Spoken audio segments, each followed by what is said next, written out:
So you're going to Mexico for your birthday, though? Yeah, I'm just going for my birthday. So I originally was supposed to go to Thailand, and my mom reminded me that even though it's my 30th, it'll be her 50th.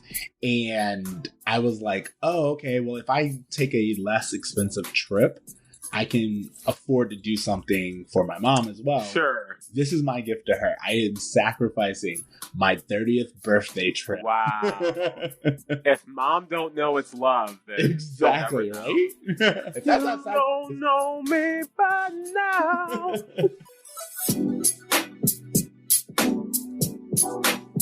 What's up, bros? What up, bruh?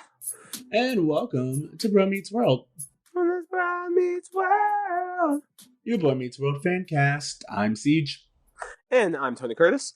And yeah, so this episode. Yo, guys, this episode. Siege, I'm so excited to talk about this episode. There's so exactly, literally, it started, and I was like, "Oh, this is Bro Meets World." Like the moment I was like, "What a surprise!" Because as soon as I read the description of this episode, I was like, "Oh man, this is going to be another filler episode." And then that classroom scene happened, and I was like, "Whoa, we're going to have a ton to talk about." Yeah, no, you're not wrong. I looked at the preview for it, and I was like, "Oh, okay, father-son Allen issues, and then Topanga. Yo, again, she is just so perfect. Like, now that we're in this second half of the season, you can really tell that this was an episode that if it was in the first half, it may have been shitty or not well done. But because they know all their key players and how everyone, if they found their groove, they made this episode into something that was special. Yep, we're getting less and less third seat kids. So, I mean, yeah. Gosh, I have so much to say. Let's just let's all right. So, the tell me about it is Eric and Corey lied to get out of a father-son baseball game. Accurate. Yeah, I mean, yeah, that's pretty much it. That's how it goes. But again, I feel like out of all the times they talk about Corey learning something in the description, this is the one time they were just like, baseball game.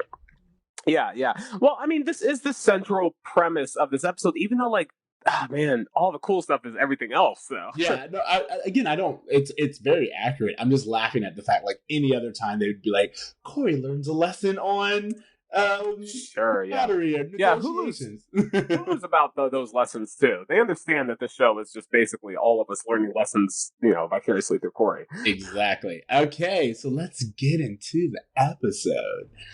Yo. Okay, so to be fair, we open even in kind of like a red herring.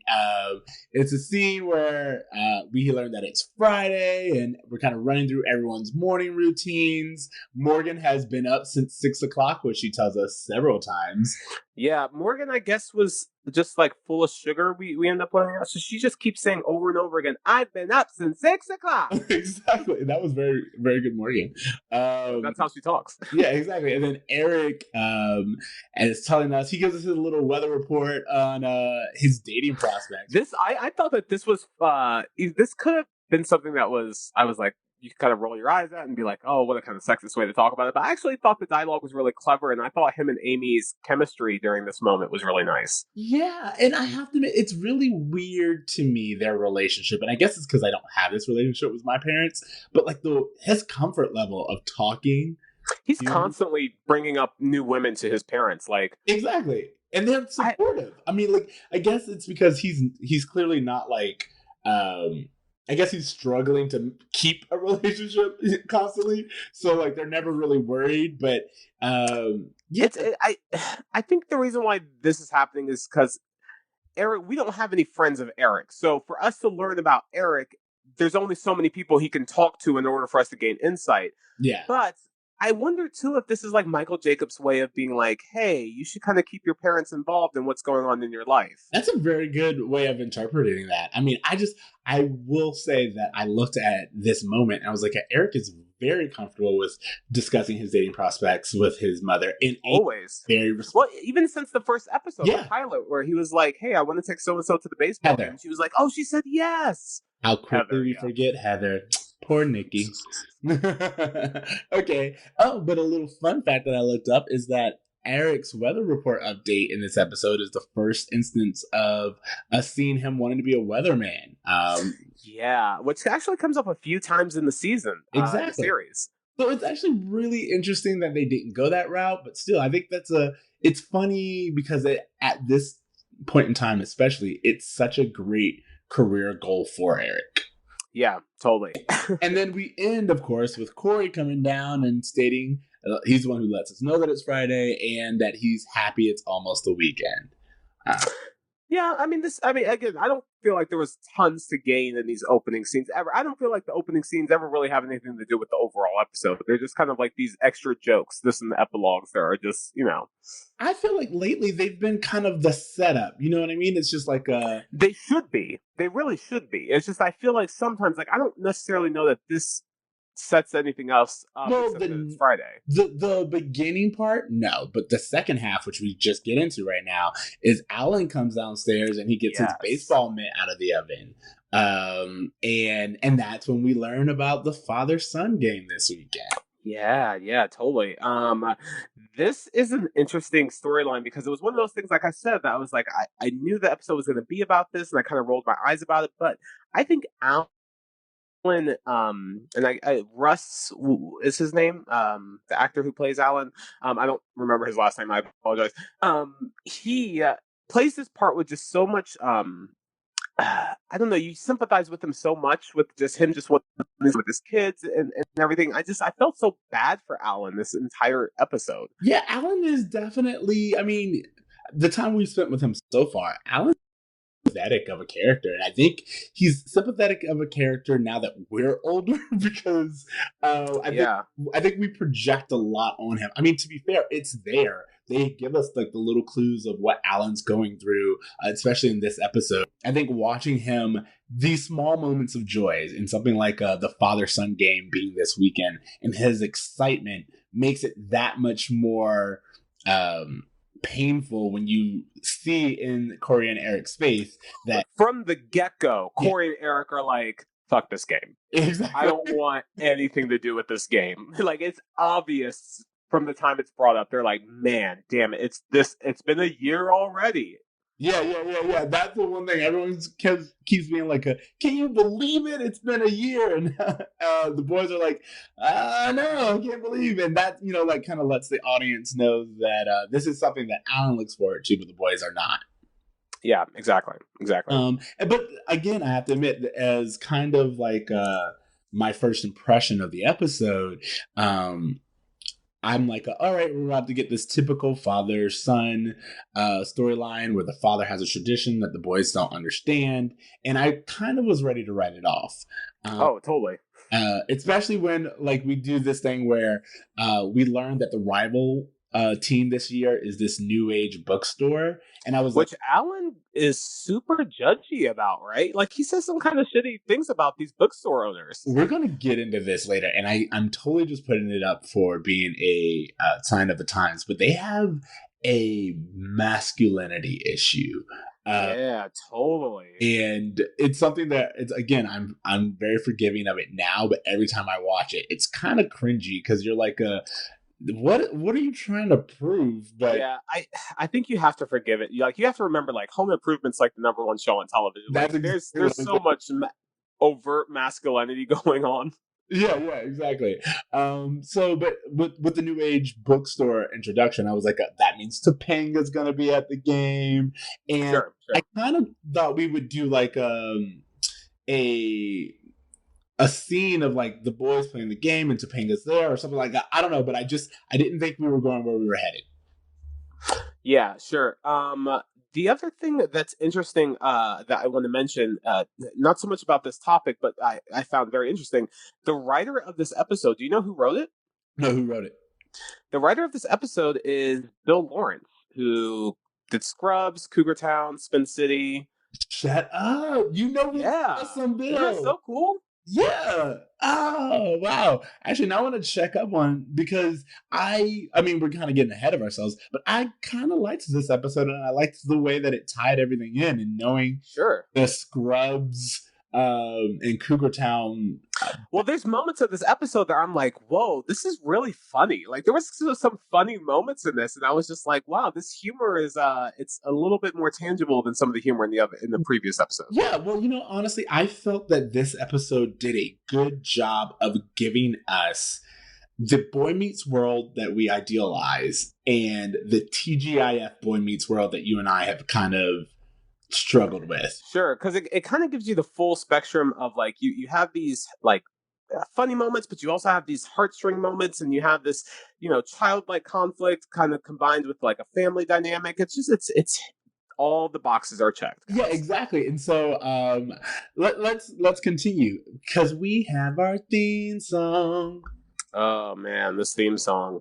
Yeah, are you watching it? Yeah, I told you, I'm watching it. But to me, I don't really. It's kind of background music until I realize how much you hate it halfway through, and then it makes me laugh. Oh man, I'm glad you're getting some joy from this theme song, because I'm literally I can't wait to be done and get to the next theme song. You know what it is? It's also so long that I usually for like my mind just tunes it out, and then it'll be like, oh, the song is still playing, and that's when I realize that the torture of you having to deal with it. Man, it's the worst. Let's just move on. Okay. So let's talk about the scene after the theme song. Guys, we are in the classroom and they are singing the Pledge of Allegiance. And immediately I'm like, oh, Topanga's not participating. And yeah, Topanga is sitting during the national anthem. Pledge of Allegiance. During the Pledge of Allegiance, she's sitting down. She's not even mouthing the words. She's not doing anything. She's just stoic sitting down. Yeah, and I get really excited because I'm just like, I don't know what we're doing here. I know it's some kind of protest with Topanga. It could be anyway. I'm like, it's way too early for Kaepernick, but a boy can dream. What if Colin Kaepernick saw this episode of Boy Meets World as a child and he was like, you know what? That's the card I'm going to play. You know what? There's no way for us to say... Prove me wrong, Internet. Exactly. So, if anything, I'm putting it as canon. This is where... Colin Kaepernick, yes. Yeah. Boy Meets World. Bill Lawrence is indirectly responsible for the NFL issues that's going on right now. So, Corey even gets excited because he's like, Topanga is finally going to get in trouble for being weird. And I was like, you mean not conforming? But again, like, I'm in 2018. I'm living the woke life. So Feeny points out that Corey and Topanga are on opposite sides of an issue, setting them up for the assignment, which to come is a classroom debate.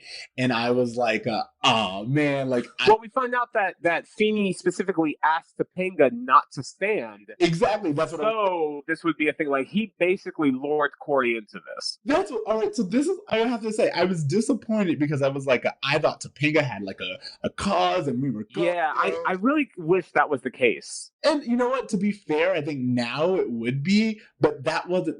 Topanga is not the. She's not the star of the show yet.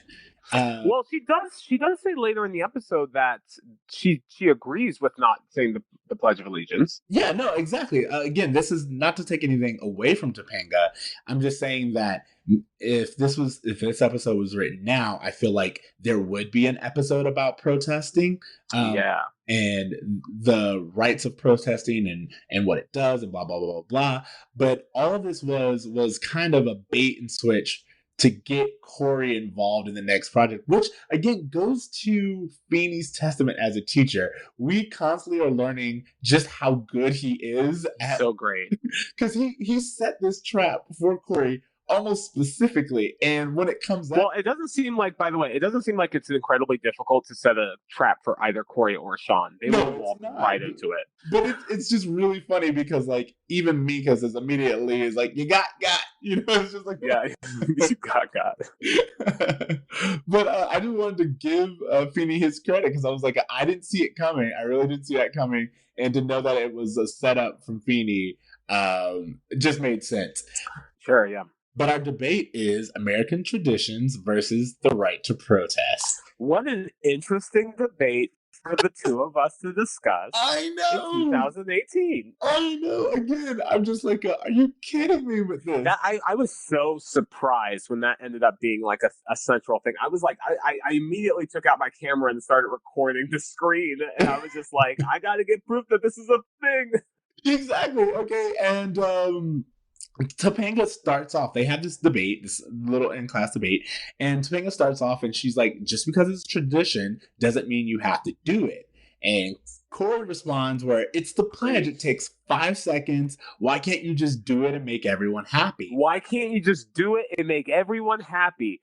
Jeez, like, did they create this argument? I know, but her response though is because if I'm forced to do it just because it's a tradition I don't understand, then it doesn't make me happy. And I was like, slow clap all the way. Boy Meets World for 2018. Like, yeah, this is I couldn't believe just how ahead of its time it was. And maybe I don't know, maybe this was something that like classrooms regularly debated, but for I don't know, for it to be on television and for us to be watching it now, it just seems real coinky dink. Yeah, well, like it's amazing how timely it is. It's like I think it's both amazing and sad. You wouldn't think that this high school or I guess elementary school lesson plan made back in the 90s would be so relevant for the entire American nation today. Yeah. Wow. So over that, Corey kind of like dismisses her and like calls her peculiar and just kind of saying that she's weird for even having that. Oh, I love her rebuttal too when she's like, "You talk to a flag every day and you don't even know what you're saying." Exactly. What? So here's the thing: we just need to memorize these and like go out to Trump rallies. Oh man, this is maybe one of my favorite moments of our podcast because this was so unpredicted. Like everything else that we've gotten to, like that episode where Corey's teaching the class about like, Anne Frank, like I knew that episode had that in it. I was mentally prepared. I was blown away by this. Exactly. And that's what I'm saying. And then we get to this and Topanga's made the comment about talking to a flag every day and not even knowing what you're saying. And Corey's response is, "But I do it, and that's what makes me a great American. Make America great again." Does it though? Because that's what makes this country great. This country gives us the right to have this discussion. And then, of course, the bell rings and he immediately leaves. Well, part of a funny gag that's here is that Sean starts doing this patriotic music in the background and Corey starts giving this like mini politician speech about why he's a great American because he, gives allegiance to the flag. And you're right. The moment the bell rings, he's like, deuces, and grabs the stuff and goes. Yeah. Which I feel is very reflective to how most people feel about the argument. Exactly. It's just like you only feel that way when it's convenient. The moment you get an opportunity to bail, you're out. And also in a very we're getting kind of like into symbolism here that I'm seeing, but very much in a Corey versus Topanga way. Corey only feels this strongly because it's Topanga who's sitting out. So all of his arguments are based on how weird she is and everything else, and it's not at all based on her argument. I see. What I read from this was that Corey was.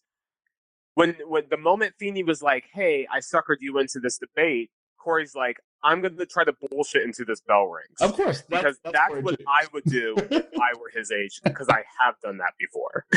Yeah, of course. Again, that's Corey. That only makes sense.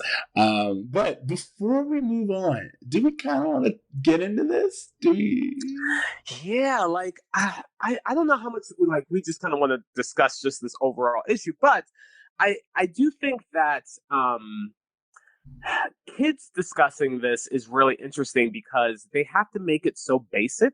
Well, no. So for me, I think that this is, again, surprisingly relevant, but I think it is important. And even kind of the conclusion that we get to, what Topanga points out is you don't even know why you're doing this. And it's a great argument. And Corey's response, which I think even kind of like a hint to us, is whenever Corey takes a strong stance on something at the beginning of an episode, you should know that that's not the argument you should be behind. And it's interesting. Yeah, I definitely want to. Maybe we should circle back to this when we get to the end, because there's some things that I want to talk about regarding his like resolution with this Yeah. that I had issue with. I mean, again, you're not wrong, because I guess what I will say is this particular scene made me so hopeful for the rest of the episode. I was just, Yeah, totally, where will we totally. go with this? How will this come back? It was just like, all right. So that gets to our next scene where we're in the cafeteria, and I have to admit, like, so Corey's first bit of dialogue is parents just don't understand how important weekends are. And Parents just don't understand. I laughed so hard because, of course, anyone over the age of 22, or probably 16, knows how important weekends are. Yeah, for them to just be like, oh God, my parents just don't understand. I was like, this is a nice little bit of childhood comedy that this, he's just speaking so ignorantly, but the audience knows more. Absolutely. He's talking about like, oh, our weekends are supposed to be for free time, and he starts talking about what he wants to do over the weekend, and it's literally just hanging out. Yeah, exactly. He's like, I have to. I mean, but again, it's like that kind of like plain adult thing. He's like, I gotta go to the comic book store, and I gotta wake up and watch X-Men. And then I'm hanging out with you, Sean. It reminds me of the Grinch. It's like, I'm completely booked. I really want to talk about Sean and Minkus's hamburger. Okay, so we're getting into there, and I wanted to get into this too, because while Corey's complaining about his weekend plans, Sean has been asked to look over Minkus's lunch. Minkus came over to kind of join the table, which again, it's kind of like they only kind of shoehorn Minkus in, but they also kind of have like a friendship and relationship. And Minkus asks, well, I mean, look, in terms of television, like he's enough for us this not to be as weird as they make it. As it would be. And Minkus asked Sean to watch his lunch, and Sean just is like, I have to mess with this burger. He realizes that he has Minkus's fate in his hands, and he's just enjoying this. Well, what's really interesting is that not only did I find Sean to be hilarious throughout this whole segment, I thought he was actually really funny. I was like, wow, Ryder is having a moment right now, because this is the funniest I've seen him. But he's messing with Minkus's burger. He's putting like a pile of salt. He's putting like pudding on it. Yeah. And he's like, I'm never happy unless I'm doing things like this. Like, he keeps talking about how, like, this is making me so happy. And Corey's not even paying attention. He's just worried about missing X-Men and all these things. And Sean, like, I feel like we're getting, like, a big reveal as to who Sean is as a person right now, because he's thrilled to be fucking with Minkus's lunch. And I agree. I think that we've started, especially since the last episode, Sean's starting to get a personality separate from Corey, and this was definitely, I think, to be honest, and if we're being really fair, I feel like Sean versus Minkus has been their main storyline, but that is what's given Sean dimension almost, because otherwise he's just Corey's support system. But Corey, sure, I mean, it's not until you start doing the compare and contrast between him and Minkus that you start realizing Sean's shortcomings. Exactly. And this whole scene where, again, as you said, he is just thrilled with messing with the burger. And he says it. He's like, I can't help myself. He's like, I can't even stop if I want to.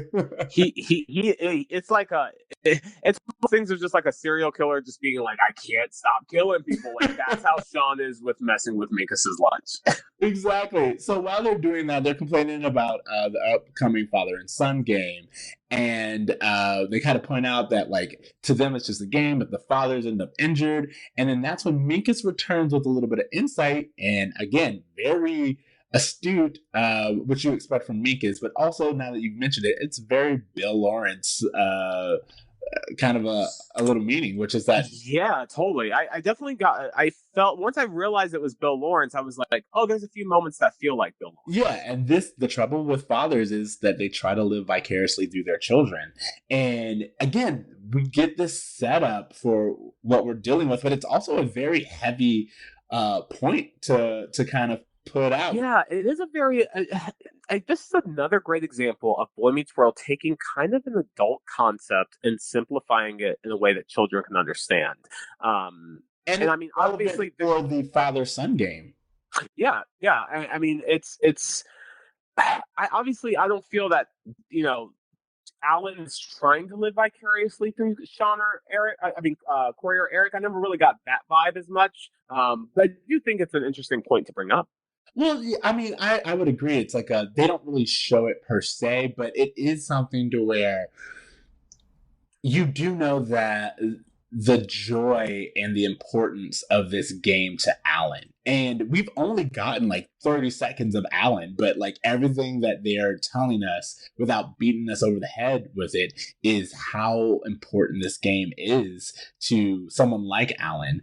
And I think that this was just a very good way of tying it in without actually calling. Sure, sure, sure. I'm actually looking at the sentence now, and I'm actually thinking it's too good. You know what I mean? Like, I understand that Minkus is smart, but what gives him the emotional maturity to be able to make assessments like that? Like, if anything, like his head's been in the book his whole life. Like, I, I, I don't understand why he would have insight into human behavior like that I at disagree. that I think age. they've kind of used Minkus as the outside moral voice for the boys quite a bit so far. Yeah, and I understand that. I guess I just don't understand why it is that he is so much more mature. Not obviously with schoolwork, but just with everything, he's so much more mature than everyone else. It just he seems really out of place on the show. I mean, I guess I guess you have a valid point on like just how on a different level he is compared to Corey and Sean. But to be fair, we only know 4 students in the classroom. For us, You're exactly right. Yeah. Because I did not see any of the third seat kids in that classroom. exactly. And I'm just saying, as far as we know, Corey and Sean could be like the runt of the litters. Like everyone else is just soaring by and they're on Mika's and Sure. levels. And these two, what we're really seeing are like the 2 worst students in Beanie's class. This is basically real world Beavis and Butthead. Got it. Yeah, exactly. But before we even leave this scene, we do get some resolution with this burger mishap. Of course, they do the common switching drinks trope where it's just like Mikas comes back and he just knows that Sean's messed with his burger. And that's when Sean even tries to play it off. He's like, oh yeah, I get my jollies messing with your food. So again, they do that whole switching burgers thing. Of course, Minkus is convinced that they've done it, but he's one step ahead of them. And instead of actually switching the burgers, he just pretends like he switched them. Corey and Sean switches it back, of course, now having the real messed up burger. And Sean says the line of, why do they think he's so much smarter than us? Yeah, and I actually thought that this whole scene, as silly as it kind of was, I thought they pulled it off really well. I thought the whole cat and mouse of him and of Minkus and Sean back and forth, like that is so just like a perfect dynamic for them. And they really just I don't know, I thought it was really cute. No, I agree with it. And it's again the conclusion of that line, which I really love, is Sean bites into the burger and immediately knows that it's the wrong one. And Corey goes, because he is. And yeah, he is smarter than us. Sean just kind of nods. But I also pointed out, and I wanted to say this, they refer to each other as a single unit very often, which is more in line with the Corey and Sean we know. Well, everything is us versus them. It's parents versus us. It's, older brothers versus us. It's teachers versus us. Yeah, and that's why when they do have like a split, like we saw in the previous episode, like it's such like they don't even know which way is up because they've always been a single unit. Exactly. But that being said, I have to say, talking about Bill Lawrence, he's all about that bromance. He gave us Corey. He really, he's great with it. Even the boys from Cougar Town, they have a nice little Yeah, I miss Cougar Town, man. That's a great Dude, I love me some Cougar Town. The first couple of seasons. I mean, it's a terribly named show, but guys, give it a shot. I mean, it was ahead of its time, and that's all I want to say. All right, so next scene, Alan is in the backyard practicing his pitching. He's by himself. Didn't your heart just break watching Alan just really just like, oh man, I'm so excited for this game, and the kids are just avoiding him like crazy. I'm just like, oh, poor Alan, man. Yeah, they like spend time with his boys. They even kind of like sneak in and are like trying to look from and not be seen. And he's just on the other side practicing. Yeah. And they say that they have to figure out a way to get out of this game. And Amy, they don't know that Amy can hear them. And she's just like, dudes, what's going on? Because they're like, we got to tell her we don't want to play this game. And she's like, look, this is your issue. You got to figure it out.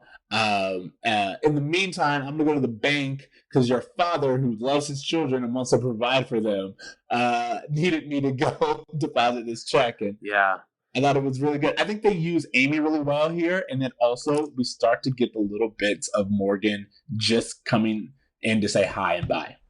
Sure. Yeah. Well, I think Amy does a really good job of kind of letting the boys know, like, hey, you guys, this is between you and your dad. Like, I'm obviously your mom, and I'll help you through some stuff, but you're the ones that need to take care of this issue because I don't need to get involved. Well, you know what I also really like, and we'll get on this a little bit later. Amy is a great sounding board for all three men. Like, her role, she never coddles anyone. There are lots of times where, like, 100%. Will cover for you, or they will try to give you the lesson in a very loving way. Amy's very grounded in reality. Amy seems so much more grounded in reality. She seems like the type of mom that, like, my friends had. Versus, like, Aunt Viv seems like the ideal of what a mom should be. Amy's whole thing is that, she's going to let them figure it out. And she knows that they can, and she just kind of leaves the situation. This has nothing to do with her. She has no reason to be involved, and so she's not going to. And it does go along with this way that everyone's kind of agreed to teach Corey, which is just let him figure it out. So then what I love is in our next little scene, we have Corey and Eric trying to figure out the best way to get out of this. And this whole back and forth, this whole next minute or so is just so good. Corey and Eric play so well off of each other, and I truly enjoyed it. What do you think? I thought it was just really, again, it was really hard for me to feel any kind of like alignment with these boys at all. I know I should have, like, as like when you're watching as a kid, like, yeah, you want your weekend, but the entire time I'm just like, dude, it's one game, just like it's once a year. Like, seriously, like, is No, that like, big as of a far as deal? morality goes, I'm just like, I not only am I on Alan's side, I'm also assuming, because again, I think this episode took me by surprise, and the first scene kind of, or the classroom scene kind of made me open to whatever was coming. I'm still expecting them to go to the game. It's just like for me, I'm like, oh, we're doing all this to get to this one point. But yeah, Alan's clearly in the right. It's one weekend. Alan doesn't ask for much, and that's even kind of like what Amy hinted at. Just like your father who saves away at a job that he kind of doesn't love, asks you for a few hours of your time on a Saturday. That's why I can't like really feel anything towards them, and when they're like trying to scam out of it, I kind of roll my eyes at the whole thing. Okay, well, I'm going to go into this comedic side of it because to me it's so much fun. First of all, you have the whole fact that, of course, because Eric's like, Corey's like, Eric, you're the oldest. You got to think of a way to get us out of this. And Eric's immediately like, well, it's a father-son game, not a father-son's game. Only one of us has to go. Which again, is very shitty of them, but it's also very much a plan that they would devise. And Corey has like this fun little bit of like, ring, ring, it's the governor, we're saved. And again, I think that is just like such an adult comedy bit. But... Well, that's Ben Savage. Like, there's so many times that like I'm like, oh, that's not Corey, that's Ben. And in that moment, I was like, oh, that's just Ben Savage. Yeah, exactly. It was fantastic. And then of course they're like, we'll let Dad decide And I just thought that, like, the moment they were just like, hey, we're going to let dad decide whose excuse is better to get out of it, I was just like, wow, these kids just have no self-awareness. self-awareness at all. I was just like, damn, this is just, it would be like two guys like trying to like get out of a date with a girl, just like, oh no, you should go out with him instead of me. I'm just like, oh damn, this is Exactly. And they don't. But again, all right. So I have to note this little bit of piece where Eric and Corey are trying to tell Alan their excuses. They are one on top of each other. Alan's like, you know what? I can't hear you. You gotta stop. Eric, you go first. And then Eric has like this whole story, which is again a terrible story, and also very inconsiderate, even if you want to really think about it. But he's like well, he says like, oh, I have a study assignment that's due next week, and I was just like, oh, you can do that after the game though. Yeah, I have a study assignment with this girl. We have to meet tomorrow. And this is when Corey's like, what subject it is? It's science. You're not in the same class. It's in the assignment from both classes that we have to be at the library tomorrow. Go on Sunday. Can't. The library's closed on Sunday. Not anymore. We have new hours. And it's just like this rapid back and forth between the two of them. Yeah. And I love it because it's very sitcom-y and at the exact same very older brother, little brother, or just any kind of sibling things where you're like trying to punch holes in your sibling. Well, I think that this is just another example of how the chemistry has improved so much from the beginning of the season. Like this and that moment, that hamburger scene between Minkus and Sean, I was just like, wow, they're really like, everyone is vibing with everyone else the way they're supposed to in this episode. Exactly. And and then of course you get Corey with his excuse, which again, very Ben Savage, very Corey, and he's just like, Dad, my leg has to be tested for radon tomorrow. And it's just like, all right, and at least Eric's was like somewhat believable, but Corey swings for the fences with this one. Oh my god! I wish if I had a 12-year-old kid who told me something like that, man, I'd lose my shit. Alan cuts them both off, and he's like, "Look, I just got a call. The game was canceled because they couldn't get up enough interest." And that's when the boys are like, "Oh, they're so upset." And Corey's like, I would have done anything for my family, but it is what it is." And Alan, and again, it's all so insulting to Alan. Well, yeah, it's very insulting to Alan, and also I think he lies about as well as the boys, because I'm like, the phone didn't ring, you guys were both in the house, you knew that he was just sitting on the couch. Alan would have went up and told them had the game been canceled, and he's just practicing. He's clearly excited about this. Yeah, I the moment he did it just you were reminded how great of just like a dad Alan was. Like, he didn't want to make the boys feel guilty about it. He didn't want to steal time away from them if they just genuinely didn't want to spend it with him. But it's just that feeling of just like, when your parents are like, I'm not mad, I'm just disappointed. Yes. It was that. That's exactly what that was. And it is a moment because Alan he just kind of says it and walks away. And again, the boys are so self-absorbed that they don't even kind of notice, but it is something to where you feel for Alan. Totally. All right, so in our next scene, we're back in the cafeteria, and Sean asked Corey about his weekend, and he said it was the best. He basically did absolutely everything that he wanted to do, which was nothing. And then on Sunday, he rested some more. Sure. He had a busy day on Saturday. He had to take it easy on Sunday. And then Topanga comes over, and as we assumed, she was at the game. Her father is the one who owns the bookstore that played the grocery store, and she says that she missed the one Alan was talking mad shit about in the beginning of the episode, by the way. Exactly, and that's when Corey's like, that game was canceled, and I don't know what you're talking about. And she's like, no, I was there. And she goes into detail about how the assistant manager, Lenny, went through his arm, or injured himself. And that's the moment she said that, I was like, damn, Lenny's back in this episode. I know he's going to show up at some point. So what's funny is, I remembered Lenny immediately. I was like, oh, that would be Lenny. But, so many TV shows will mention a character and like never bring them up again. So I didn't expect to see him later, which we do. Yeah, I knew he kind of pops up every now and then. He's a very like first season we're learning the show character. So, but at the end of the scene, Sean kind of points out, he's like, well, maybe he just didn't feel like playing, and Corey's like, maybe he didn't feel like playing alone, and you got to get those little violin string moments, and those learning moments. Yeah, exactly. Yeah. All right, next scene, they bring their problem to Amy because, they're like, it turns out there was a game on Saturday, and Amy's like, no shit. I mean, she wouldn't say that, but Amy's like, yeah, of course. You guys gave him every indication that you didn't want to go, so he let you off the hook. Yeah, and it's almost this thing of just like, why aren't Corey and Eric jazzed that they didn't have to do the game? Like, they got exactly what they wanted. I understand that they're sad that Alan's sad, but at the same time, like, they're like, oh, Dad kind of did us a solid. Well, I think it's because it's what the Catholics like to call guilt.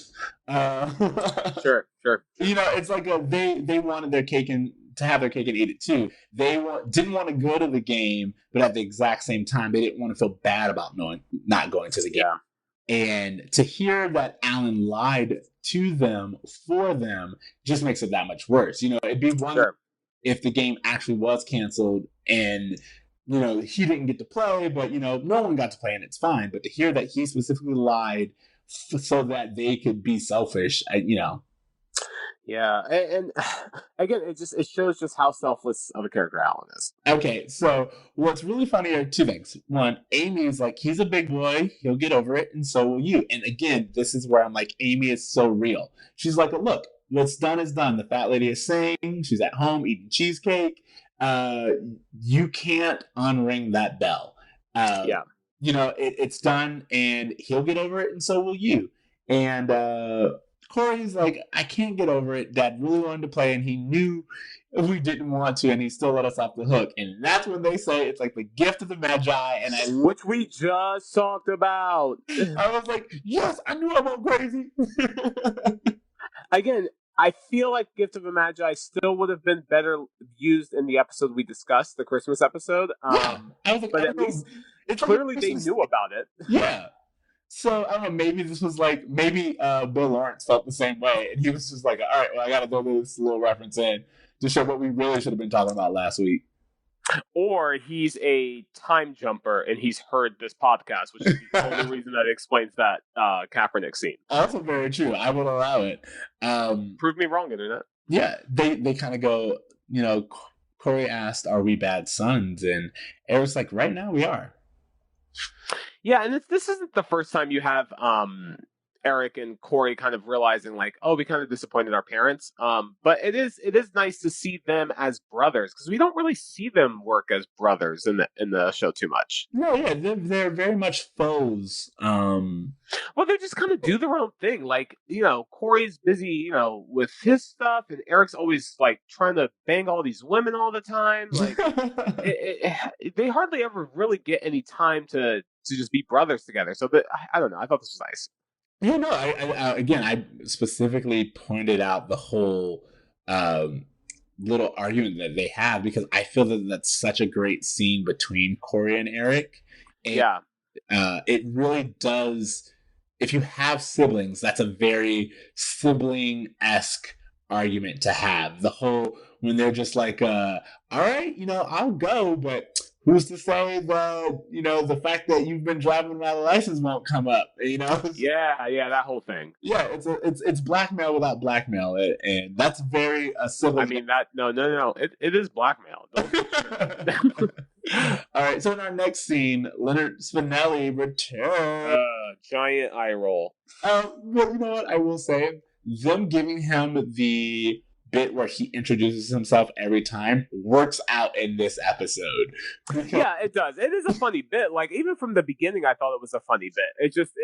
That's all he has. Yeah, but it's a funny bit, and it also just works so well in terms of a sitcom, because if it's been a huge gap since he was last seen, and for him to come in and still introduce himself just helps the audience again remember who he is, and it's still true to his character. Sure. Okay, But he, of course, is in a swing, and the boys have come over and they've asked him to bring some things. And he tries to explain away his arm injury so the boys don't know about the game, which, again, to me, showed just how far Alan went to make sure that the boys could get out of the game guilt free. What are these groceries that Lenny's bringing back? Are these groceries that, as the assistant manager, he's like, "Oh, I'm just going to take some shit and bring it over to Alan's house"? Like, How many times do I did have the to tell boys you pay for that this? Did those? Alan pay for this? How many times do I have to tell you that those? Everyone in this store just steals. Yeah, I mean, that's basically what it just seems like. That they were just like, "Yo, Lenny, just like pull some stuff that you think Yeah, sounds good and bring it over." Like, we check. don't have money. We're kids. You just write it off and just as a loss, and there you go. Insurance will cover it. Oh man. All right, so he says that he hurt himself getting out of a turtleneck that shrunk, which I laugh at for two reasons. One, I could totally see that happening to Lenny, and two, I could totally see that happening. Have you tried taking off a turtleneck? No, I've never purchased a turtleneck. Have you purchased a turtleneck? Oh, dude, I was all about the turtleneck and vest. When was this? But this is like when I was like in middle school. I was like a huge middle schooler with a huge turtleneck collection. That's hilarious. I was very into Friends, and Joey wears a lot of turtlenecks, and Chandler wears a lot of sweater vests, and I just knew I was like on it. Yeah, you were like, oh man, I for sure want to be a Joey over a Chandler.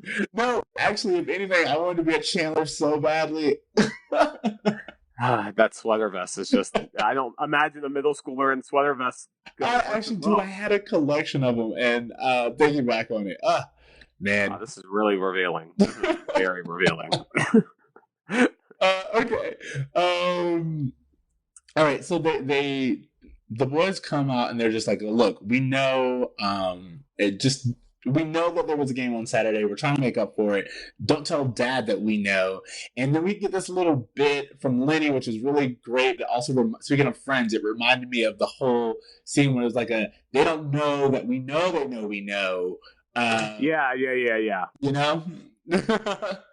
Which again, such a classic moment. But yeah, there's that thing of just like Lenny, like we know about the game. Dad doesn't know that we know about the game, so just don't tell him about it. And yeah, I don't know. It was cute. I mean, yeah. We get a whole setup of like Lenny being like, "This is the first activity I can remember. This is the first activity I can remember giving myself a physical injury.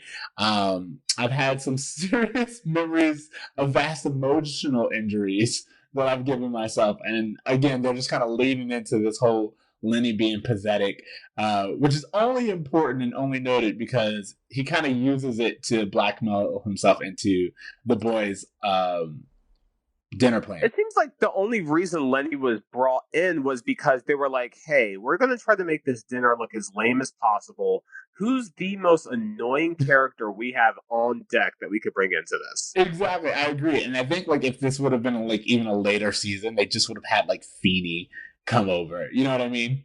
Sure. I mean, I feel like Alan would have felt the same way if Feeney was there. He'd just never gotten along with Feeney. Yeah, that's a very good point. That's what I'm saying. They could have just done it with Feeney, but we have Lenny. We know he exists, and they used him, and I appreciate it. Yeah. So cut to the barbecue that the boys have decided to do, which, by the way, Alan is grilling, so it's like they didn't even give him the luxury of like not cooking. Yeah, they were like, oh man, this dinner's gonna be great. You made him cook it. And Corey's like, are you having a good time? And Alan's like, he's having a great time. And Corey's not buying it. He's like, he hates it. We gave him dinner, which he's given us 1,000 times. And they kind of realized just how lame this whole thing was. Yeah, I mean, I don't understand why they thought it was going to be so successful that it was going to make up for this baseball game. They even say, they're like, well, it's just a dinner. It's only what Dad gave us every day of our lives. It's like I was going to say, it's like you've never dated boys, but you haven't. It's just like, yeah, I totally expect this. They're going to give a completely crappy first attempt, then realize that the first attempt was barely half of an attempt, and then they'll do something a little bit extra because that involved actual thought. Sure. Okay, so, but before we get to that role, we get a new scene where we're back in class, and Feeny reminds us that the last time we were in class, we were discussing social dissent. And I was just wondering about the schedule here, because like, we know school was yesterday, because that was when Topanga told Corey that the game was on Saturday. So, like, why did we wait so long to continue the lesson? Like, was it held specifically because Corey hadn't learned yet? Or... Yeah, or maybe it's just honestly, I have a lot of questions as to what it is Feeney teaches, and I wonder if it changes by the day. Oh, so they The have like a block subject? schedule or something like that. Yeah, like hey, we're gonna do social studies and science on this day, and we're gonna do math and English on this day. Like that's kind of but no, because when Corey was teacher, he taught every day. Yeah. He has like one of his math. Who knows? I think Feeney's just in the room. It rotates based on what's convenient for the Yeah, story. exactly. Especially in the later episodes. I mean, if we're going to start pulling apart Feeney's Goes to college with them. Yeah, exactly. Okay, so anyway, while we're there, so we're going back up, we're picking back up to the protest conversation that we had earlier. And Topanga's like, you know what? Not only do I not want to say the pledge, I don't want to wear shoes anymore. And then that's when Fina reminds us that Corey was pro pledge, and Corey's like, you know what? I've thought it over.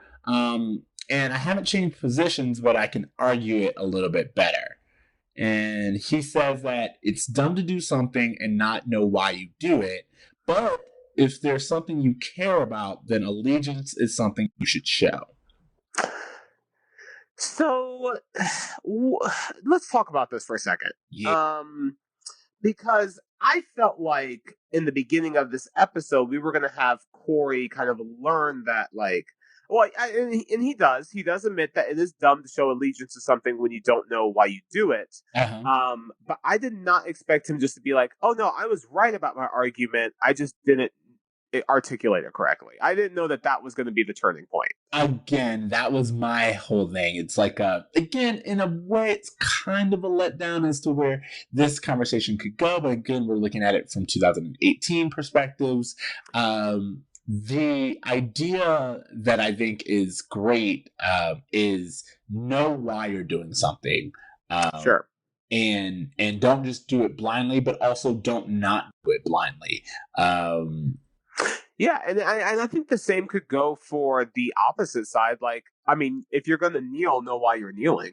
Yeah, exactly. And I believe that because if you want to look at it, we were kind of hoping and excited that Topanga had a reason, and in a way she does. It's kind of like a why do something that you don't know anything about. But she doesn't really go into what we would expect Topanga to go into, which is like the meaning behind the pledge. And like, yeah, and again, I think we are really like we're post Blackish, and we're just expecting so much out of this show. But like, let's just appreciate what we got. No, and I do. I think I would completely appreciate this for even being in the show as it is. Yeah, perfect, but I think it's great to show that these conversations are happening. it's that moment when they were talking about like World War II and the Holocaust, and they also included like slavery in the South, and we were so appreciative that they mentioned it. Like that's the way I felt here. I was like, you know what? I'm super appreciative that they're exposing children to these higher level concepts, and they're having children debate them and talk about them and learn like what does it mean to even say the pledge. Like Full House never taught me that. Yeah, no, I agree, and yeah, it's just like we're encouraging critical thinking.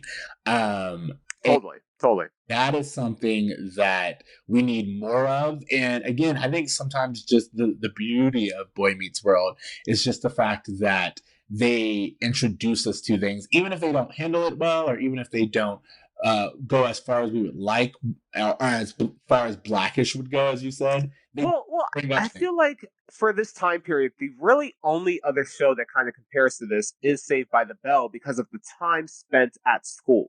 Yeah. But at Saved by the Bell, they're never discussing anything that they're learning. It's always just like extracurriculars and drama that's going on with the group. It's a test that Zach's trying to get out of. There's never any learning that really occurs other than like friendship in Saved by the Bell.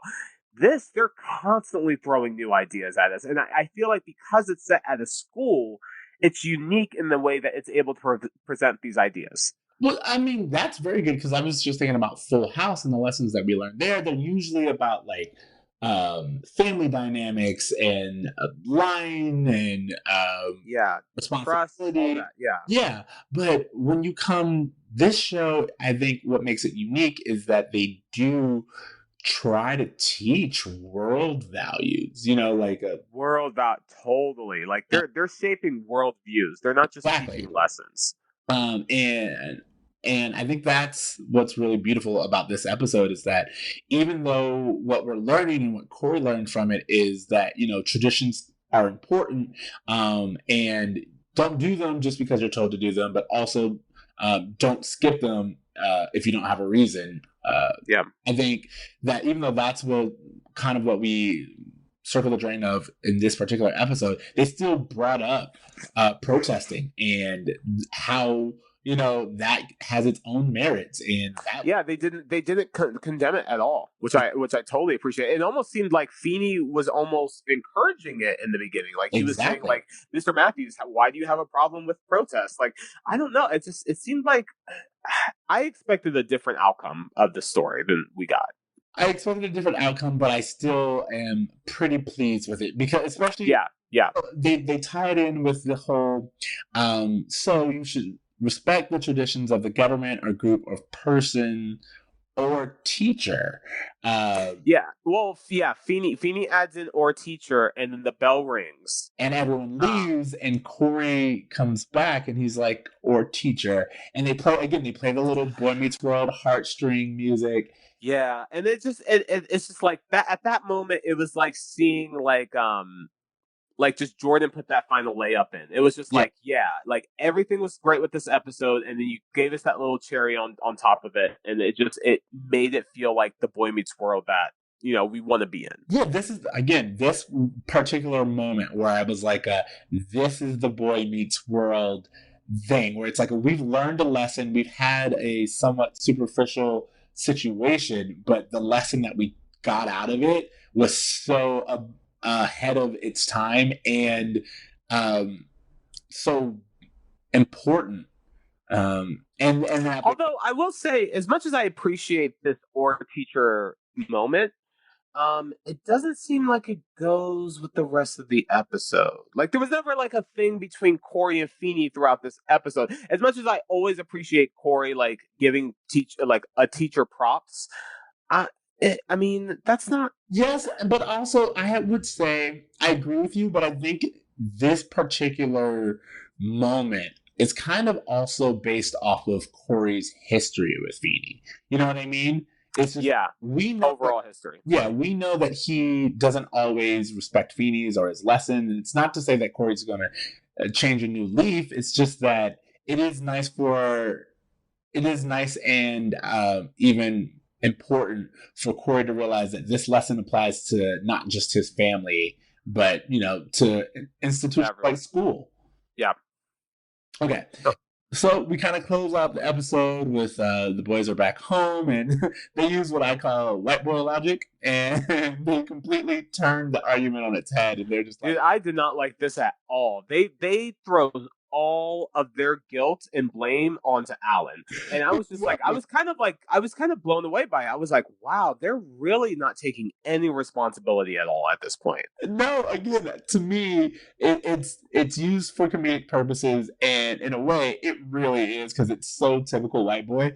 But it's just like I didn't do anything wrong. Technically, if you really want to look at it, you did things wrong by not forcing me to do the thing that I was supposed to do. So, yeah, it's like, what are you trying to get out of this? Like, you still screwed him out of this game. Like, it's not going to change that just for him to be like, well, you're right. I didn't make you do what you didn't want to do. I don't know. Their end is that since we're breaking tradition and since you broke tradition first, why wait another year for a game? Let's just challenge the bookstore for a rematch, which they do, and well, yeah. In the epilogue, they come back and they've won this game, and then they are like, oh, the bookstore wants to do 2 out of 3, and Alan's just like, like he has the same reaction the boys have when they first like brought up about the game. Because it kind of goes into everything that the boys predicted and that we saw even with Lenny, which is that the older guys love the idea of the game, but they almost always get hurt. And the boys ended up having fun, but of course, Alan's realizing just how much of a toll it is on his body to play, and so that's all. And one of the things we didn't talk about, I forget who mentioned it in the opening scene. Maybe it was Sean, where it was like, this is for us, this is just a baseball game, but for dads, it's like an excuse to make an appearance on Rescue 911 or something. Yeah, I kind of hinted at it, but you're right. That's what they say. They just know that someone's going to get badly injured, and that's probably how the game's going to end. So, sure. All right, but that's how our episode ends. Okay, so let's get into Feeney Taught Me. Where you at? Feeney taught me. Okay, well, I think the lesson is don't be a piece of shit to your dad. Maybe I guess I don't know that like what the most like eloquent way to put it. I don't know if anyone just kind of said it as is. But I think it's more just being considerate to other people. I think in order to tie everything together, just because of course we had the tradition that is with Alan in this baseball game, and then we have You're right.